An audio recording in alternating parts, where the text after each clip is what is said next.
క్లిప్పింగ్ను ఇది చూపెట్టిన తర్వాత నేను మాట్లాడతాను మాట మనం చేస్తున్నాను.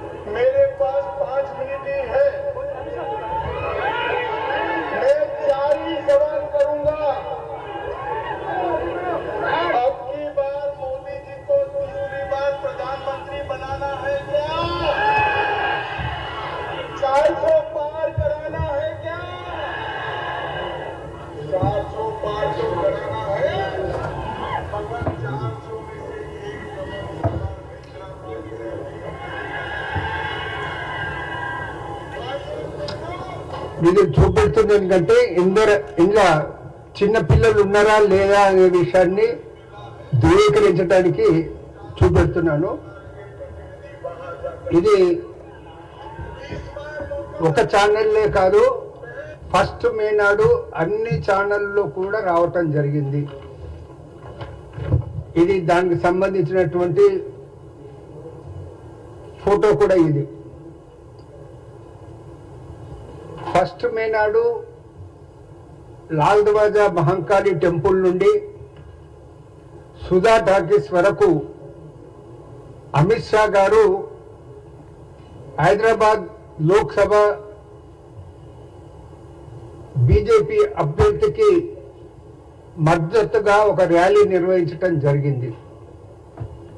ఆ ర్యాలీ సుధా టాకీస్ దగ్గరకు వచ్చి అక్కడ కంక్లూడ్ అయ్యి ఒక బహిరంగ రూపంలో కంక్లూడ్ అయిందన్న విషయం మీకు తెలుసు.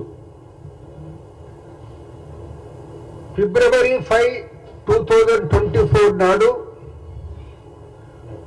ఎన్నికల కమిషన్ ఒక నిర్దేశం ఇవ్వటం జరిగింది.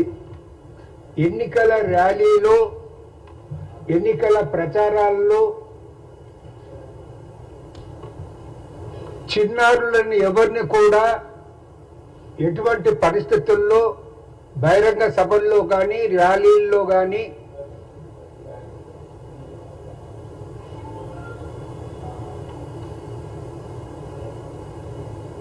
వారిని ఉపయోగించొద్దమంట చాలా స్పష్టంగా అనేది జరిగింది. ఒకవేళ గిట్ట ఉపయోగించడం జరిగితే కఠినమైన చర్యలు తీసుకోవటం జరుగుతుందనే మాట కూడా చెప్పడం జరిగింది. అయితే ఫస్ట్ మే నాడు సుమారు 9:45 ప్రాంతాల్లో సుధా టాకీస్ వరకు ఆ ర్యాలీ రావటం జరిగింది. వచ్చిన తర్వాత ర్యాలీలో అక్కడ వేదికపై అమిత్ షా గారు ఆ పిల్లలు దూరంగా ఉంటే ఆ పిల్లలను దగ్గరికి రమ్మనేసి వేదికపైకి మధ్యలోకి రావటం జరిగింది. ఆయన స్లోగన్స్ ఇస్తే పిల్లలు కూడా స్లోగన్స్ ఇవ్వటం జరిగింది. మనం చూసాం. అది నేను ఆ చిన్నారుల తప్పుదు కాదు.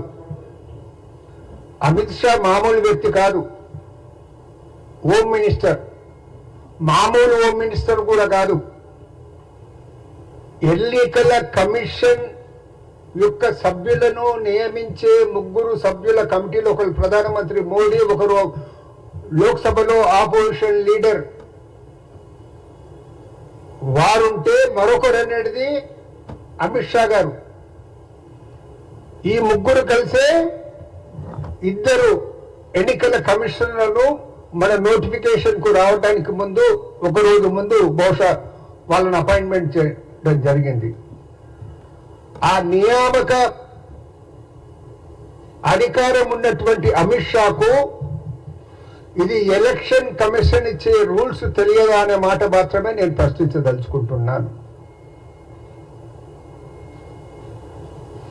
దాని మీద నేను అదే 10 o'clock 10 గంటల 3 నిమిషాలకు ఆ బహిరంగ సభ కంప్లీట్ అయితే నేను 10:35 అదే రాత్రి 10:35 ఎలక్షన్ కమిషన్ కు ఒక మెయిల్ రూమ్ లో ఈ ఫోటోతో సహా కంప్లైంట్ పెట్టడం జరిగింది.